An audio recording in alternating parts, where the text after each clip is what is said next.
नमस्कार, या चॅनलवरती आपले सर्वांचे स्वागत आहे।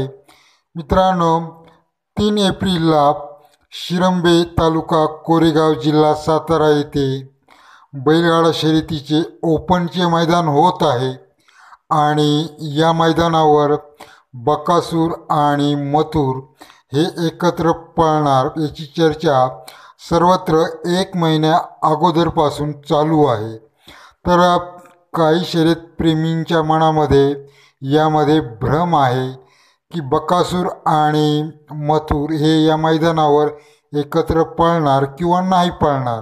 तर मित्रांनो, आताच आयोजकांकडून कळवण्यात आलेले आहे एका मुलाखती दरम्यान की बकासूर आणि मथुर हे 100% या शिरंबे मैदानावर येणार आहेत आणि 3 तारखेला हे एकत्र पळणार आहेत।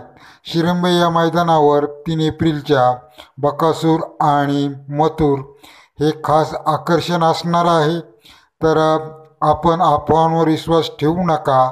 मथुर आणि बकासूर हे 100% या मैदानावर असणार आहेत। मित्रांनो, या शिरंबे मैदानावर बक्षिसे पाहूया आपण। प्रथम क्रमांकासाठी HF डिलक्स ही गाडी आहे।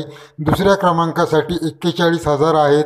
तिसऱ्या क्रमांकासाठी 31 आहेत। चौथ्यासाठी 21 आणि 5व्यासाठी 11, 6व्यासाठी 7,000 आणि 7व्यासाठी 5,000 अशा प्रकारे बक्षिसे आहेत। आणि वस्तू स्वरूपात ढाली, गदा आणि छकडा अशा प्रकारची ही लहान सहान बक्षिसे या मैदानावर देण्यात येणार आहेत। तर मित्रांनो, या 3 एप्रिलला शिरंबे या मैदानावर 100% मथुर आणि बकासूर आपणास धावताना पाहावयास मिळणार आहेत। त्याचबरोबर दुसरे एक मैदान 3 एप्रिलसाठी होत आहे ओपनचे, ते म्हणजे वडकी येथे। तर मित्रांनो, या मैदानावर बक्षिसे ही मोठी आहेत। प्रथम क्रमांकास 2 व्हीलर आहे आणि एक चषक आहे। दुसऱ्या क्रमांकासाठी सुद्धा 2 व्हीलर असणार आहे। तिसऱ्या क्रमांकासाठी HF डिलक्स ही गाडी असणार आहे। एकूणच 1 ते 3 क्रमांकासाठी मोटरसायकलींचे बक्षीस या मैदानावर वडकीच्या असणार आहे। त्याचबरोबर क्वार्टर फायनलसुद्धा या मैदानावर असणार आहे। 1 ते 7 मध्ये येणाऱ्या क्वार्टर फायनलच्या विजयी गाड्यांना रोख रकमेत बक्षीस देण्यात येणार आहे आणि लॉबी टचला निकाल आहे या मैदानावर। तसेच भोजनाची सोय या मैदानावर केलेली आहे वडकीच्या। तर या एकाच दिवशी 2 मैदाने होत आहेत, शिरंबे आणि वडकी।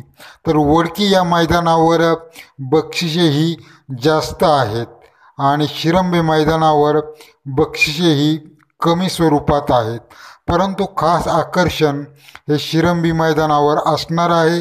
धन्यवाद। तर मित्रांनो, आपण 3 एप्रिलला कोणत्या मैदानावर जाणार आहात, शिरंबे मैदानावर की वडकीच्या?